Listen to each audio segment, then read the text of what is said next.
ನನ್ನ ಹೆಸರು ಮೋನಿಶಾ ಅಂತ. AI ಮೊನ್ನೆ ಅಷ್ಟೇ ಸಬ್ಮಿಟ್ ಆಯಿತು, ಇಂಪ್ಯಾಕ್ಟ್ ಆಫ್ AI ಅಂತ.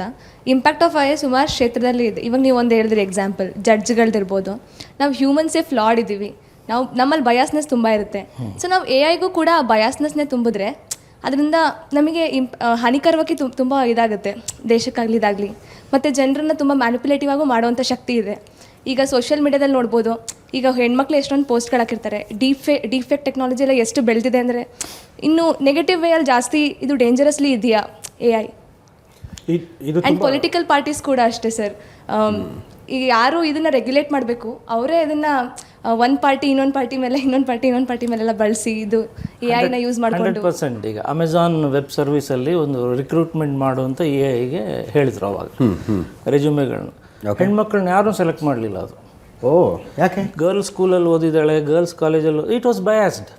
ಅದಕ್ಕೆ ಫೀಡ್ ಮಾಡಿರೋ ನಾನಾದರೆ, ಸ್ತ್ರೀ ದ್ವೇಷಿ ಆದವನು ನಾನು ಅದಕ್ಕೆ ಗುರುರಾಜ್ ದಾವಣಗೆರೆ, ನಿಮ್ಮ ಹೆಸರು, ಇನ್ನೊಬ್ಬರ ಹೆಸರನ್ನೇ, ಗಂಡಸರ ಹೆಸರುಗಳನ್ನೇ ಕೊಡ್ತಾ ಹೋದರೆ, he is A PhD, he is A master graduate, he is A professor, ಹೀಗೆ ಅದಕ್ಕೆ ಟ್ರೈನ್ ಮಾಡ್ತೀವಲ್ಲ ನಾವು.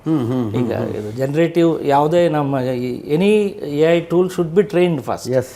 ಆ ಟ್ರೈನ್ ಮಾಡುವಾಗ ನೀವೇನು ಡೇಟಾ ಕೊಡ್ತೀರಿ ಅದು ಕೊಡುತ್ತೆ. ಆಮೇಲೆ ಈಗ ಒಲಿಂಪಿಕ್ ಪದಕ ಗೆದ್ದ ಇವರನ್ನು ಕೊಡಿ ಅಂದಾಗ, ಈಗ ಪ್ಯಾರಾಲಿಂಪಿಕ್ಸಲ್ಲಿ ತುಂಬ ಜನ ಗೋಲ್ಡ್ ಮೆಡಲ್ ಗೆದ್ದಿದ್ದಾರೆ, ಅವ್ರ ಹೆಸರು ಒಂದು ಬರಲ್ಲ. ಯಾರು ಕೈಕಾಲು ಗಟ್ಟಿಯಾಗಿ ಓಡಿ ಹಾರಿ ಈಜಿ ಗೆದ್ದಿರ್ತಾರೋ ಅವ್ರ ಹೆಸರುಗಳೇ ಪುಂಖವಾಗಿ ಬರ್ತವೆ.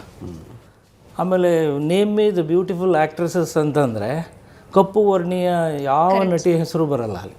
ರೇಷಿಯಲ್ ಅದಿದೆ, ಅದು ಈಗಾಗಲೇ ಪ್ರೂವ್ ಆಗಿಬಿಟ್ಟಿದೆ. ಇಟ್ ಈಸ್ ಬಯಾಸ್ಡ್ ಅಂಥೇಳಿ. ಆ ಬಯಾಸ್ನ ತೆಗಿಯುವಂಥ ಕೆಲಸ ನಾವೇ ಮಾಡಬೇಕು. You must get in there. ನೀವು ಟ್ರೈನ್ ಮಾಡೋಕ್ಕೆ ನಿಂತರೆ, ಇಲ್ಲ ನಾನು ಇದ್ದೀನಿ, ನನ್ನಂಥವ್ರು ಇದ್ದಾರೆ ಅಂತ ನೀವು ಅದನ್ನು ಕೊಡ್ತಾ ಹೋದಷ್ಟು ಅದು ಇಂಪ್ರೂವ್ ಆಗ್ತಾ ಹೋಗುತ್ತೆ. ಅದಕ್ಕೇನು ಅಂದರೆ ಅದು ಮ್ಯಾಸಿವ್ ಡಾಟಾ ಬೇಕು. ಆಹಾರ ಆದರೆ ಹಸಿವೆ ಎಷ್ಟು ದೊಡ್ಡದಿದೆ ಅಂದರೆ ಕೊಟ್ಟಷ್ಟು ಕಲಿತಾ ಹೋಗುತ್ತೆ. It goes on improving. So biases are natural ಇದೆ.